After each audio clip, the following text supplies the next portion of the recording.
Oke, sekarang kita akan coba membahas application dan contoh, aplikasi dan contoh dari integral lipat 3. Untuk bagian pertama ini kita akan dalam bidang fisika. Yang pertama, kita bisa menghitung massa ya. Massa sebuah benda, di mana penerapannya itu kita masih ingat bahwa massa itu terlibat dalam sebuah rumus ya, atau seperti massa jenis ya. Massa jenis yaitu ada massa jenis, atau di sini kita sebut sebagai density, itu sama dengan delta M atau massa per volume ya, delta massa per delta volume. Sehingga kalau kita pindahkan ruas delta V nya, maka dm itu sama dengan delta dikalikan dv. Nah, lalu kalau kita integralkan ya, kita integralkan kedua sisinya, maka ini akan menjadi massa.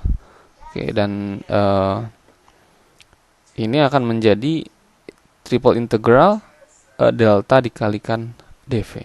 Ya, jadi kita bisa menghitung massa dengan cara menghitung volumenya sebenarnya dikalikan dengan massa jenisnya. Ya, dikalikan dengan massa jenisnya. Kalau massa jenis sebuah konstanta ya, seakan-akan dia cuman kalau misalnya dia sebuah konstanta yang fix begitu di sisi koordinat manapun, maka kita bisa keluarkan begitu dari dalam integralnya. Ya, ini akan sama seperti ini dv-nya dan ini deltanya, begitu ya. Oke. Ya, ini salah satu penerapannya ya. Jadi misalnya kita mau menghitung sebuah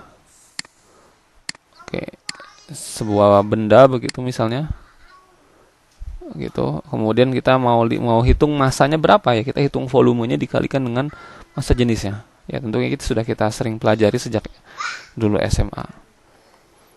Kemudian kita juga bisa menghitung nilai rata-rata dari sebuah fungsi f di R. Nah, nilai fungsi f di R itu adalah, ya, ini akan sama dengan 1 per volume dikalikan dengan fungsi f yang diterapkan di seluruh volume, di seluruh volume ini. Seperti itu. Lalu nanti dibagi dengan volume. Seperti contoh yang sebelumnya sudah pernah kita bahas ya. Misalnya kita memiliki sebuah seperti ini begitu, lalu kita ingin tahu ya badan bawah harganya masing-masing. Ini misalnya tumpukan emas ya. Ya, kita bisa dengan cara integralkan fungsi dari harga emas, harga tumpukan balok ini gitu, lalu dibagi dengan volumenya, volume R-nya. Oke. Nah, maka kita akan bisa dapatkan nilai rata-rata dari F ya. Oke, atau dengan density gitu juga bisa, sehingga kita bisa mendapatkan nilai rata-rata tapi ada bobotnya, weighted. Ya, ini dibagi dengan mass ya, dibagi dengan massa. Dan di sini ada deltanya karena nanti volumenya juga dikali delta, lalu nanti dibagi dengan massa. Yang mana massa ini sebenarnya adalah volume dikali delta juga, total volume dikalikan delta. Oke, perbedaannya sebenarnya seperti itu. Kemudian center of mass ya, titik tengahnya, kita bisa mencari nilai X barnya berapa, Y barnya berapa, Z barnya berapa, sehingga kita bisa tahu di mana titik tengahnya begitu, center of mass. Nah, maka X bar ini sama seperti sebelumnya ya, seperti ini. Masanya itu sama dengan triple integral delta dv, cuma di tengahnya nanti dikalikan dengan sebuah nilai X ya, X delta, lalu nanti dibagi dengan massa. Oke. Di contoh yang mungkin sudah kita bahas, X bar itu sama dengan Y bar sama dengan 0 ya, karena memang di titik origin ya. Di titik origin ininya mungkin bentuknya seperti ini ya. Oke, misalnya begitu. Saya lupa bentuknya seperti apa. Cuman yang kita ini juga bisa terjadi seperti ini ya, terjadi simetris sehingga x bar y barnya itu sama dengan 0. Contoh yang lain mungkin bentuknya seperti bola. Ya, bola bentuknya bola seperti ini. Nah, maka titik tengah ini akan menjadi center of mass. Oke, ya ini dikalikan dengan ada x-nya seperti itu ya. Lalu kita juga bisa menghitung moment of inertia. Oke, moment of inertia seperti yang sudah sempat dibahas sebelumnya dalam penerapan double integral, kita hitung jarak kepada aksisnya antara x-aksis, y-aksis atau z-aksis. Nah, moment inersia adalah sebuah usaha atau seberapa berat dilakukan rotasi ya, begitu. Oke, jarak kuadrat dikali delta dikalikan dv. Jadi sama ini dalam menghitung massa juga tapi ada jaraknya. Sehingga kita bisa menghitung momen inersia. Oke, ini kan delta dv ini kan sama seperti sebelumnya sudah kita bahas ya. Delta dv. Baik. Oke, kemudian maka kalau kita ingin tahu momen inersia terhadap z, r kuadrat, ya ini adalah x kuadrat tambah y kuadrat.